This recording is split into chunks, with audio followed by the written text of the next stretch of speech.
They say that football season never ends, and this Peyton Manning story is also never ending. Hi, everybody. I'm Mike Rogers, and welcome to Sportsline. 615-737-7767. Let's talk about this Peyton Manning topic tonight. I'm bringing in my friend Pete Stein, who I used to work with at CBS Radio in Dallas, Texas. And Pete, I think when you guys are down there in Dallas, you automatically become quarterback experts. I think when you get your driver's license, because all you guys talk about is Tony Romo and the future of the Cowboys quarterback position.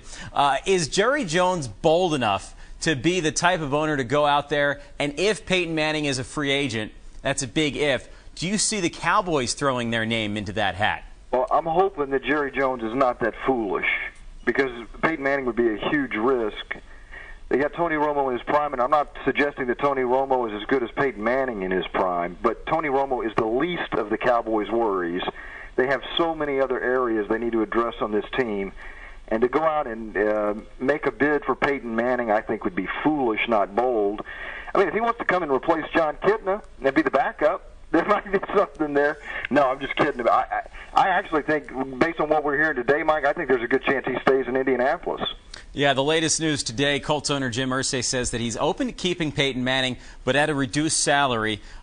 His direct quotes were, "We want this to be his decision. We want him back if he wants to come back. We can work out the contract if he wants to work it out. It's going to be Peyton's call." That's the latest quotes from Colts owner Jim Irsay.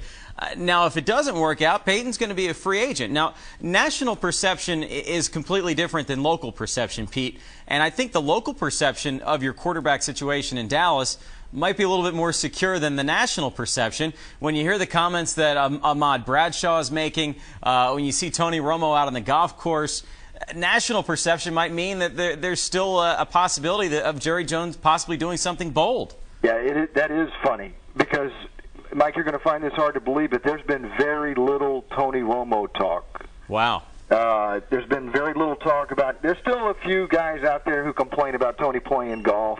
There's a small percentage of fans who still think that the Cowboys' biggest problem is Tony Romo. Frankly, those guys don't know much about football, because that's not the Cowboys' problem.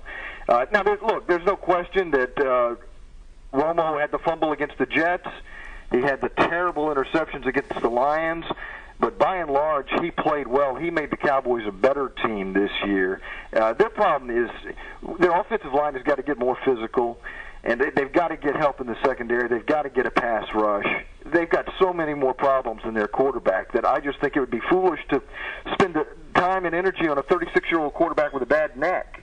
Well, who knows where Peyton Manning is going to end up. I still don't think he's going to end up with the Colts. You don't? I just feel like all the writing is on the wall when you're hearing Peyton Manning say that, they even went to the extent of firing his personal trainer and the people that were helping him just rehab his injured neck. It didn't seem like a smart decision from the owner's box to say, hey, let's get rid of everybody in the world around Peyton Manning and hire a head coach who's, basically a defensive specialist. Well, you make a great point, Mike, and there may be some bitterness on the part of Peyton Manning about that. But wouldn't Peyton Manning make better sense where you're at? Wouldn't he be a better fit for the Titans? Yeah, again, I think that goes back to the national versus local perception, because here locally in Nashville, people are very excited about Jake Locker. They're still very confident in what Matt Hasselbeck has left. But I think outside the box, you're probably thinking, oh, what a perfect fit. Peyton Manning going back to the state where he played college football. It's not going to happen, especially how good Jake Locker is going to be and how good he showed at Signs last year, what the future looks like with Jake Locker. This whole Peyton Manning situation, Pete, it kind of reminds me of a time back when I was covering the Cowboys and Jerry Jones was faced with a very similar situation with Troy Aikman. And I know Aikman had similar injury problems, not with the neck, but let's just say career-threatening injuries, career-ending injuries. He had the concussion issues, and you really weren't sure whether or not Aikman was going to be healthy enough to get back onto the football field. Does this remind you of the Aikman situation at all, and is this just one of those situations where a quarterback reaches that point of his career and it might be better for Peyton to make the call just to hang it up? No, I think the one difference that jumps out at me, Mike, is, and what fans nationally may not realize, is that people were kind of ready for Troy to go at the end of his career. There were people in Dallas, fans who were ready to kind of turn the page, who thought that Aikman's best days were behind him and wanted to get the next big thing.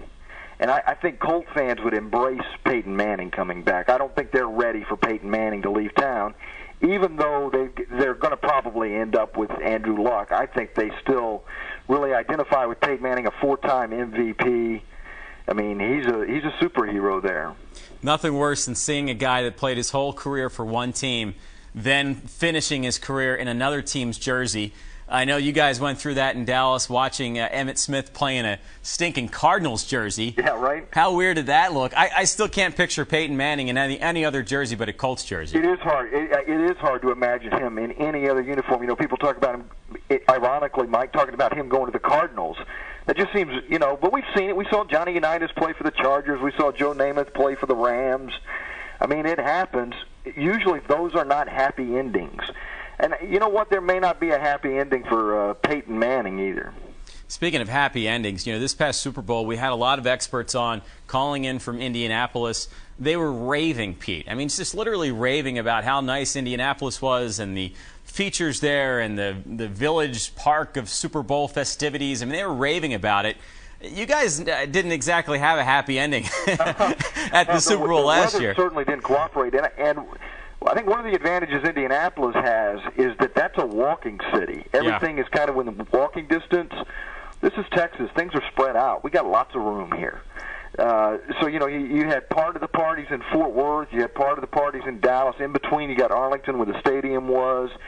And we had one of the worst ice storms we've had since Joe Montana played the Cotton Bowl against Houston on that New Year's Day. And it did not work out well. I think the NFL will probably come back here eventually. You think they'll give them a free pass and just call it a mulligan, so to speak? I think they will. The other real disaster was the seating issue, where they had built those temporary seats, and then the fire marshal didn't approve them at the last minute, and the NFL had to settle with those fans. But this is a fantastic stadium, and it's built for big events, just like the Super Bowl, and I'd be stunned if it wasn't back here shortly. It's an unbelievable stadium, especially when you compare it to some of the other stadiums around the country. I'll never forget, by the way, my first day on the job here at News Channel 5, and my lovely news director, Sandy Boonstra, drove me by LP Field. And Sandy was just raving about the Titans Stadium and saying, "Look at our football stadium." And I said, "Yes, Sandy, where I'm from, our billion-dollar stadium just ate yours for lunch." and it was all downhill. But you know what? As a football fan, I actually prefer your place. I think fans get into the game there. It's outdoors. It's natural grass. This is a gaudy stadium we've got here. It's definitely opulent, but it's perfect for Dallas, you know. Look, come on, Pete. You know me. Which stadium would Emrod rather go to? LP Field? I would want to be at Cowboys Stadium. Of course. Come on. Living the high life, you know, wearing the sharp suits, looking at all the pretty girls. Of course I'd rather be at Cowboys Stadium, Pete. And I would rather go see a game outdoors in the elements on natural grass. I think what you guys got is pretty cool, actually. Well, that's what makes us different. Let's talk a little bit about some of the Cowboys' needs, because yesterday we heard a report that the Detroit Lions are one of the many teams that are going to be interested in Cortland Finnegan, the Titans cornerback. And I was talking to Cortland a couple weeks ago, and he said that Dallas might be interested as well. Is the cornerback position one of those Achilles heels for the Cowboys that they just can't figure out, and is Cortland on the radar down there? Well, that's one of the things I wanted to ask you. Is he going to re-sign with Tennessee? Because, yes, the Cowboys, that's exactly, he brings a lot of what the Cowboys need. He's a physical player. He brings an attitude, and the Cowboys are lacking a lot of that on defense. They're lacking some confidence. I know he's had some issues in Tennessee. I think he walked out of camp, but I think he's a guy that I hope Jerry makes a bold move on, because, he would help Dallas. You talk about the attitude and the fire that Cortland brings. He definitely is a scrappy guy. Not necessarily what Mike Jenkins has brought to the table over the last 2 years. No, I think they're different players, but I kind of like the way they would complement each other.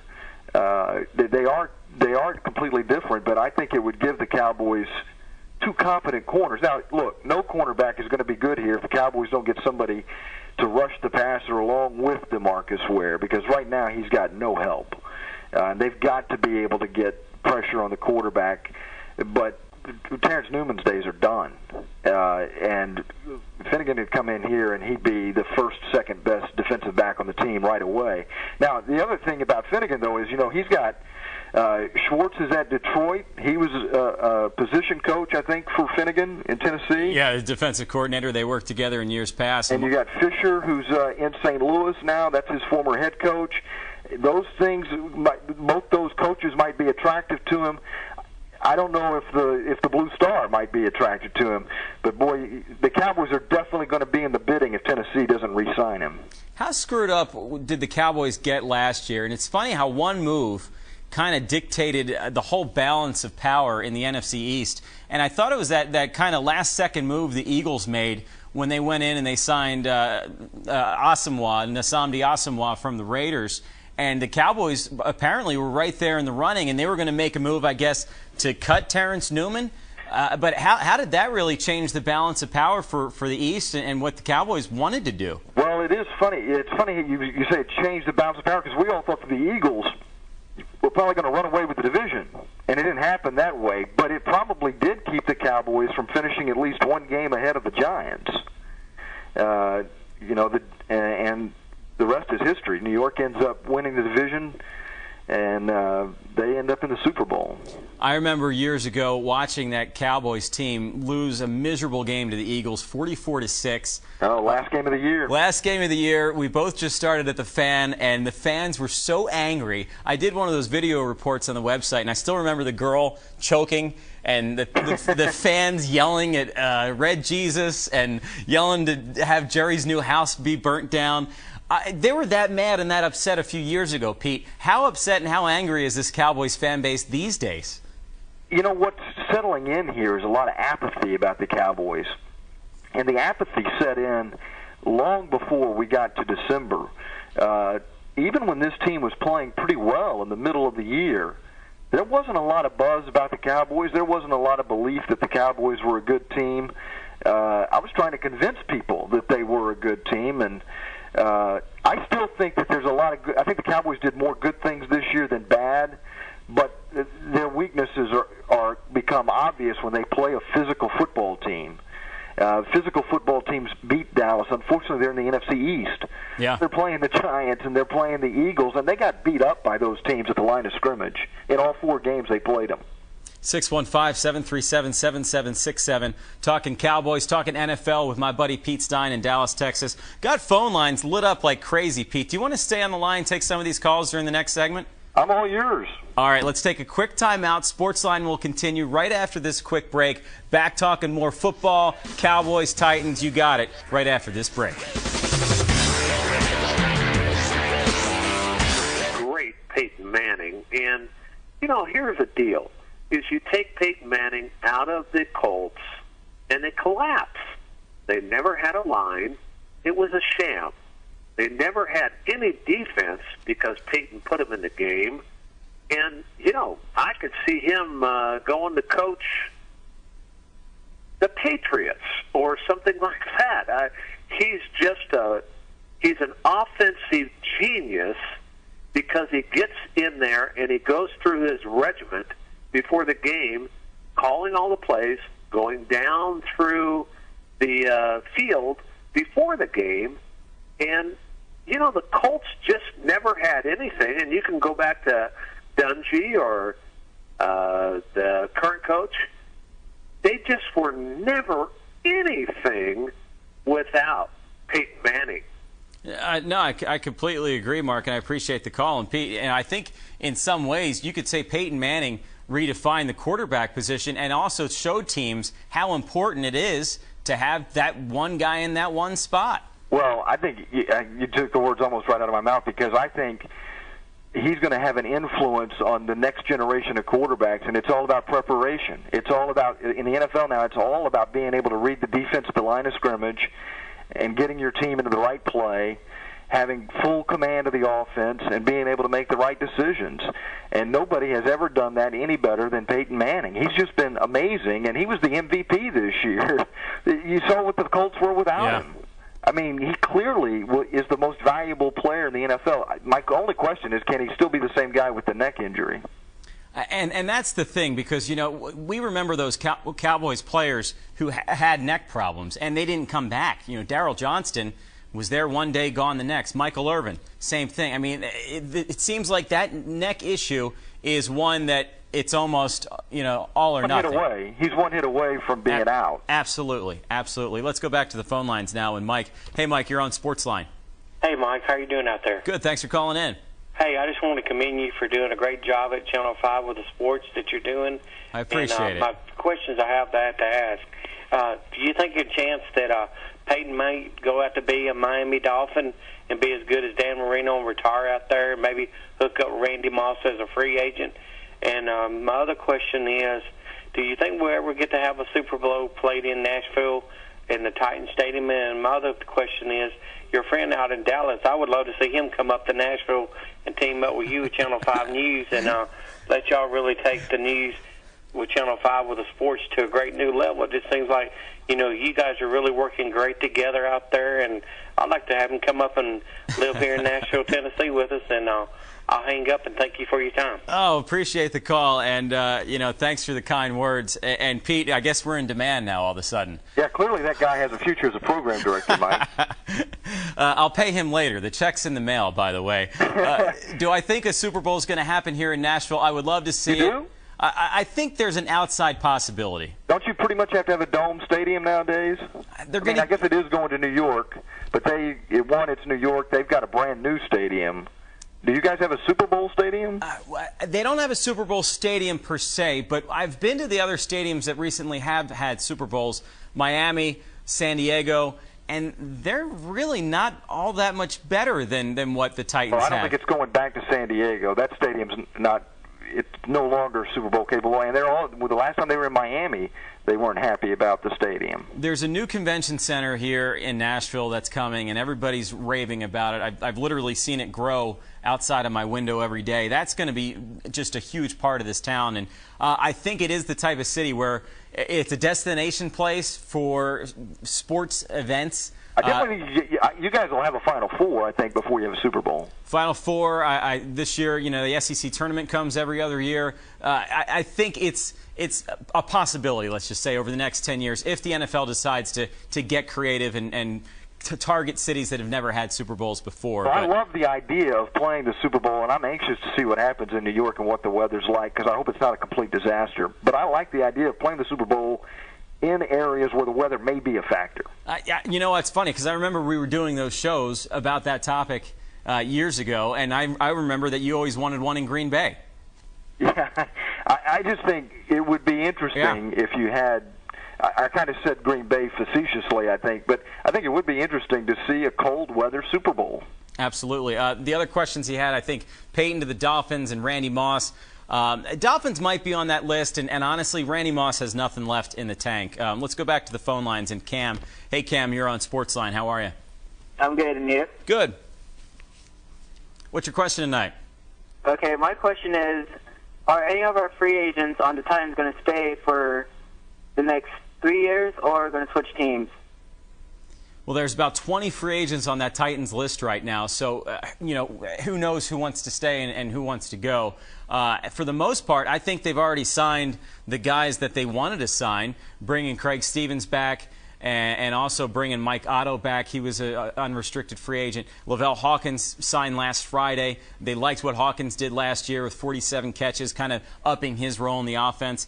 I don't think they're in love with Michael Griffin. I don't think they're in love with Ahmad Hall. I don't think they necessarily think that Jake Scott has a lot of years left to sign him to a long-term deal. Cortland Finnegan's going to be asking for a lot of money. That's why I asked Pete about Cortland. And when it comes to free agency, you know, you saw down there in Dallas, Pete, Jerry Jones is very smart when it comes to signing guys at the right time and giving guys the right long-term deal. Well, you might get some debate about that down here. Well, he signed a lot of these guys in the secondary to long-term deals now, and left some people kind of scratching their head. But Jerry certainly will go after the free agent. I think this is, and I guess you could say this every year, Mike, but I think this is probably for the Cowboys the most important offseason they've had since Jerry's been here. Yeah. Because this team is, you know, they're stuck in that no man's land where they're middle of the road. They've either got to get better or go backwards. Right. Right. And Jerry sure doesn't want, Jerry Jones, Mark Cuban, they're not interested in throwing seasons and going 2-13. They got to hit some home runs in free agency, and they have got to have a great draft. They need to hit on, 4 or 5 picks. And I'm not saying they all got to be Hall of Famers, but they got to be guys that contribute. Well, you hit the nail on the head, because everything that the Cowboys have not been able to do are things that the Titans have been able to do. They've had excellent drafts the last 2 years. In some ways, they hit rock bottom last year, going 6-10, getting the 8th overall pick and getting Jake Locker. And the future now looks incredibly bright for a team that doesn't want to spend any money, the team that has an owner who doesn't even live in the city. And things look better. There's more upside right now with the Titans franchise than the Dallas Cowboys. I'll stick to that opinion. There's definitely more upside to the Titans than there is the Cowboys. Yeah, I can't answer that question right now. If you're going based on the rosters as they stand now, yes. But I'm anxious to see what the Cowboys do in free agency to improve this team. I'm anxious to see who they get in the draft to try to improve this team. And this young offensive line, I'm anxious to see when they get to camp next year. Are they bigger? Are they stronger? Can they come together in their second year and play better? Because they played well in a lot of games, but as I mentioned earlier, when they played the physical teams, they got muscled around. So either the guys that are up front have to improve, and I think there's reason to believe they will because they're young, or they got to get some guys in there, I think especially guard and center, that can improve this offensive line. I was just going to say, though, the biggest X factor between these two teams and franchises, though, and he gets a lot of criticism in Dallas, I heard it for years, and I still hear it, is Jerry Jones. And Jerry Jones can come in one off season and spend the money that Bud Adams will never spend, and he could absolutely leapfrog so many teams in his path and get that team back on track. Because you can still get it done if you're smart with your money, and Bud Adams has never shown anybody in this town that he's willing to invest that much more in this product. Yeah, Jerry's always willing to invest, but I think where he likes going for the flashy player, which is why there's probably maybe a little bit of talk about Peyton Manning. But Jerry needs to just get guys that are fundamentally sound. This team's got a little bit of flash, in my opinion. I think they've got a lot of the pieces. Now they need to work on the foundation. I think Romo's a good quarterback. I think they've got good receivers. They're good at tight end. I think they've got good running backs. It's the foundation of the team that needs to be strengthened. They've got some flash. Let's take another quick call before we go to the break. And hey, Joe, you're on Sportsline. How you doing? Thanks for holding. You are. I was just got a question. I have a question and two or three of them. I'm like, who defense do you think is better? What's his name? Whose defense is better? Or the Titans? Who defense you think is better? Which team has a better defense? I appreciate the call. I'll throw that out there to you, Pete, because, the Cowboys, you've seen a lot of the Steelers over the years. They always have played the Cowboys tough when it comes to defense. You saw the Titans last year in Cowboys Stadium. Vince Young actually won that game for the Titans. It wasn't necessarily their defense. But if you're going to put the Steelers' defense up against the Titans' defense, who would you go with?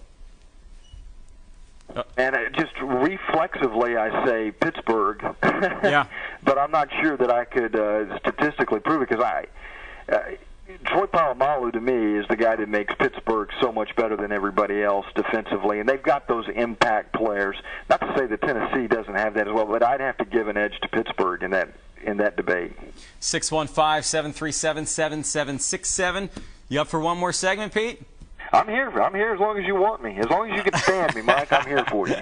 Obviously, both of us have nothing better to do on Valentine's night. It's pathetic. No, this is great. We're going to take another quick timeout. Phone lines are lit up like a Christmas tree. I can't even believe it. But we'll stick around. We'll talk some more NFL. Take another quick timeout as Sportsline continues right after the break.